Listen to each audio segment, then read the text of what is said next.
Bonjour à tous. Dans cette vidéo, nous allons voir le principe des récepteurs radio.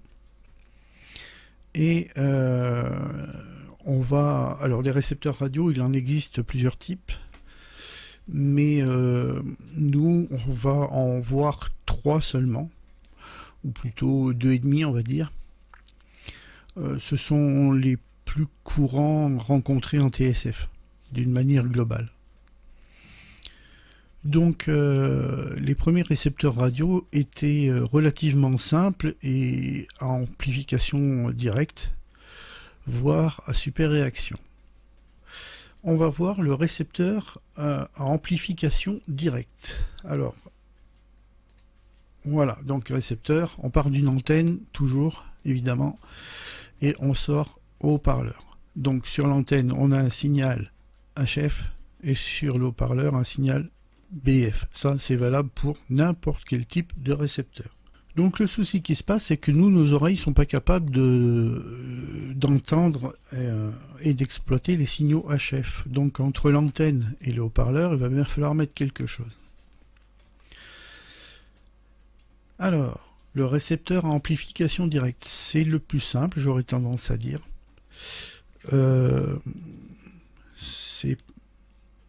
On verra pour ce qui est des inconvénients entre le récepteur amplification directe et le super hétérodyne qu'on verra après.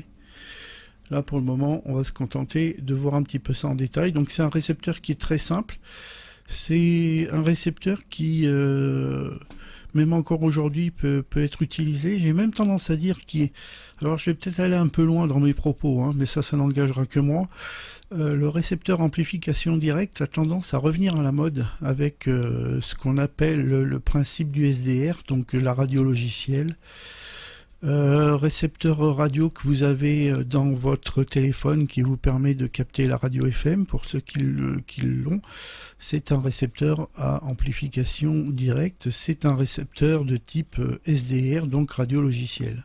C'est-à-dire qu'en fait, tous les éléments que vous voyez dans le visuel là, et ben, tout ça sont remplacés par des calculs informatiques. Donc il y a un processeur qui va traiter le signal et qui va reprendre chaque étage des éléments du récepteur pour pouvoir avoir un signal audible à la fin.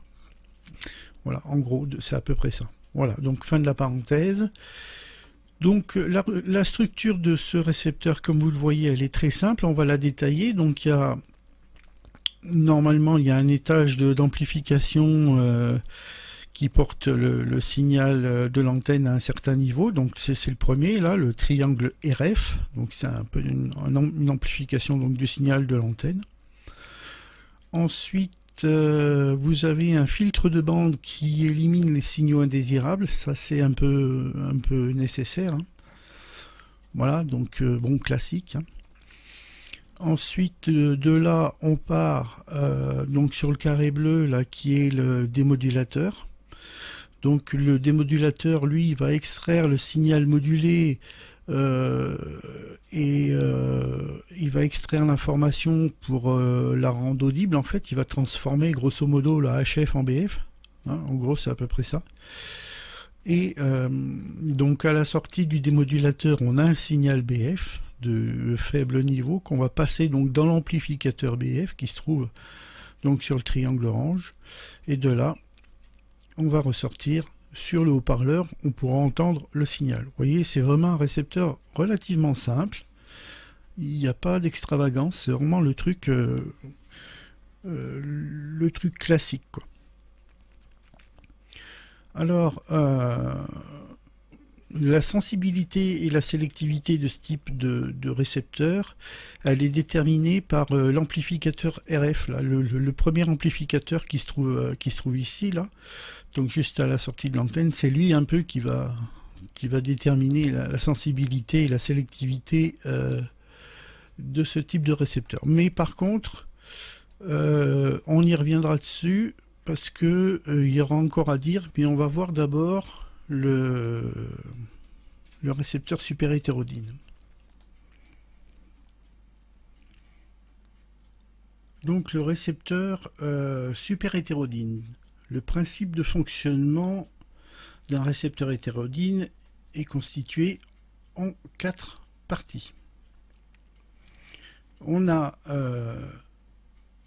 un oscillateur local, un mélangeur, un filtre fixe et un amplificateur de fréquence intermédiaire accordée.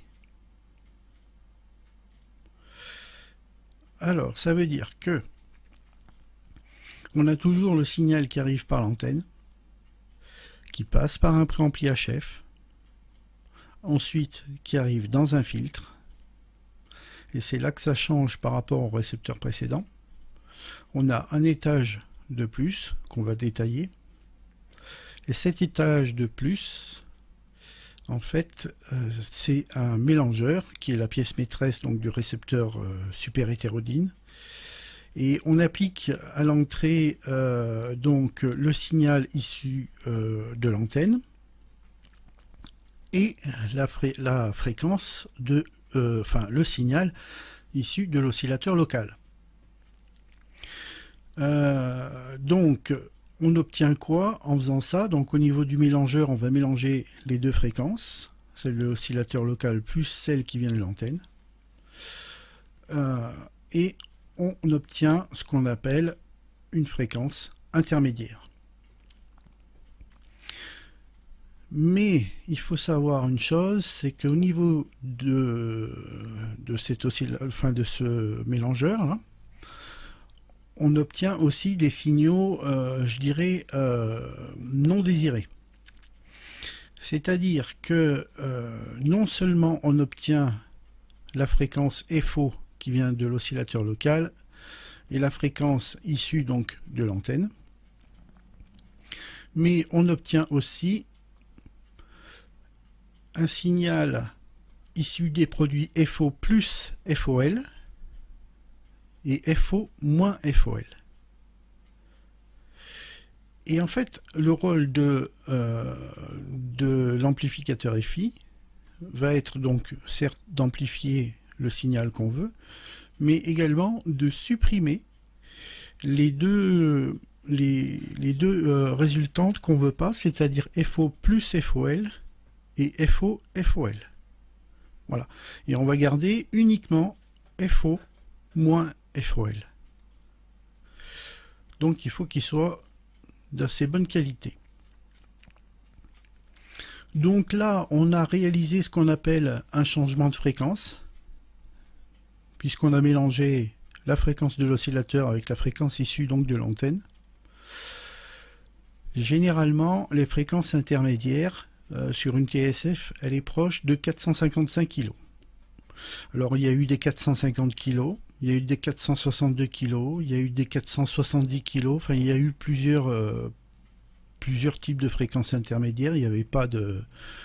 Il n'y avait rien qui était déterminé, chaque constructeur faisait un petit peu à sa sauce. Aujourd'hui, en principe, c'est 455 kg dans les récepteurs modernes. Mais à cette époque-là, encore une fois, chacun faisait un petit peu à sa sauce. C'est surtout, il faisait comme ça l'arrangeait. Voilà, donc ensuite, ce signal, il va au démodulateur, exactement comme dans le récepteur précédent. Et il va récupérer donc l'information transportée par le signal modulé. Et ensuite, on va aller à l'ampli BF qui sortira le son sur le haut-parleur. Alors, pourquoi on rajoute cet étage-là? Pourquoi on va mettre un étage qui va mélanger deux fréquences? Eh bien, en fait, il faut savoir que sur un récepteur à amplification directe, ici, là, on va on va avoir une amplification du signal qui sera sur une bande beaucoup plus large. Donc, d'un peu moins bonne qualité, on peut dire, encore que. Sur un récepteur super hétérodyne, du fait que on a une fréquence intermédiaire de l'ordre de 455, enfin, de l'ordre des 450 kg, et bien en fait, on amplifie donc notre signal sur une fréquence qui est beaucoup plus basse est donc beaucoup plus étroite. Et c'est plus facile d'avoir un signal qui tourne aux environs des 450 kg et de toujours amplifier à peu près au même endroit. Et en fait, on va avoir un récepteur qui sera beaucoup plus stable, parce que c'est plus simple à amplifier comme signal. Il sera beaucoup plus sélectif aussi. Enfin, quoi qu'il en soit, le récepteur sera d'un peu meilleure qualité. Je sais qu'il y a eu, j'avais lu qu'il y avait eu des essais qui avaient été faits sur des signaux relativement faibles avec un récepteur à amplification directe. Les signaux n'étaient pas reçus, on va dire, alors qu'avec un récepteur super hétérodyne, ils étaient reçus et exploitables, audibles en fait. Voilà, en gros c'est à peu près ça. Alors là, j'ai juste survolé les principes, hein, parce qu'après, j'ai pas voulu rentrer dans les calculs mathématiques pour pas vous prendre la tête avec ça.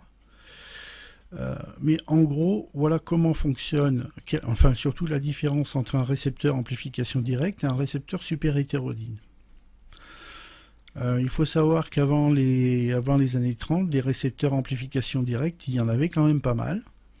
Et qu'après les années 30, ils ont commencé à trouver un intérêt pour le récepteur super hétérodyne. Ils l'avaient bien amélioré. Et en fait, il a été quasiment tout le temps utilisé après. Hein. Même encore aujourd'hui, c'est un récepteur qu'on utilise beaucoup. Parce qu'il a des qualités, encore une fois, qui sont intéressantes, surtout si on a un récepteur radio qui fonctionne sur des bandes très très larges, comme par exemple les ondes courtes, enfin un récepteur qui est capable d'avoir les ondes courtes, les grandes ondes, les ondes moyennes. Voilà, après ça devient compliqué de pouvoir amplifier un signal sur une plage aussi large. Donc, j'espère avoir été clair. Pas trop brouillon dans ma présentation. Si vous voulez plus d'infos, n'hésitez pas à faire des recherches sur le récepteur super hétérodyne. Mais là, avec les infos que je vous ai données, déjà, ça vous explique un peu comment ça fonctionne et ça vous permet de comprendre ce que c'est que dans une TSF, ces fameux transfo FI.